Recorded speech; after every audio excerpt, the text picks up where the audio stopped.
Yeah, just a quick review of the book, Spinal Stenosis for Newly Diagnosed, a comprehensive guide for beginners on the causes, symptoms, diagnosis, and treatment of spinal stenosis. Basically, the book's divided up into 7 chapters. I'll name each one briefly to give you a good idea of what's in the book. The first one's kind of an introductory chapter. The second one goes over the symptoms of spinal stenosis. The third one goes over the causes of spinal stenosis. Chapter 4 discusses factors that might increase the risk of spinal stenosis. The fifth chapter is the diagnosis of spinal stenosis. Sixth one is the treatment of spinal stenosis. And 70 is interesting chapter, home remedies and a healthy way of life. So yeah, as you can see, the book doesn't really leave too much out.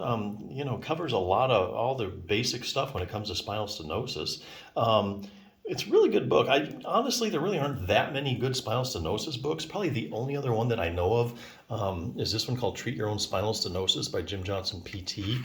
A little bit different than the other one. It's a little more specific as far as more like exercise based. Starts out briefly, by talking about like spinal stenosis, the development of spinal stenosis, how it gets there, and it details the whole process in pictures, so you're going to know exactly how you got from A to B. The other thing I really like about this particular book, what will happen to your back over the long run? So, you have spinal stenosis. What if you do nothing? What happens to that? Or, does it get better, same, worse? But the other one, making your back stronger. Okay, so there's a muscle in your back called the multifidus, okay? And that's the main stabilizer of the individual segments of your spine.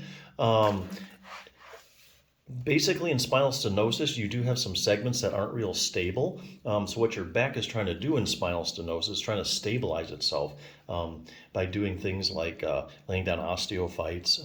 Your facet joints get bigger. That's all because of instability. So that causes some of the spinal stenosis in your back.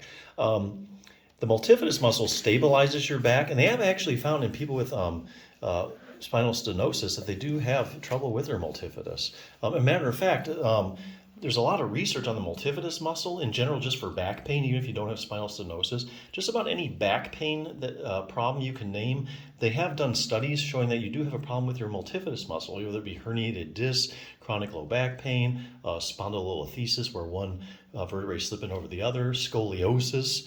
One side of the curve, is the multifidus isn't working properly. So imperative that you do strengthen your multifidus if you do have spinal stenosis. So this has a great chapter on that, explaining all that. Has a whole program how to increase back flexibility. This book is one of the good books on spinal stenosis. It's a lot more like do-it-yourself home program, step by step. Probably take you about less than 10 minutes a day to do. Very evidence-based book. This book has a lot of great information about spinal stenosis, so it's a great place to start. It has some good stuff in it, so check it out.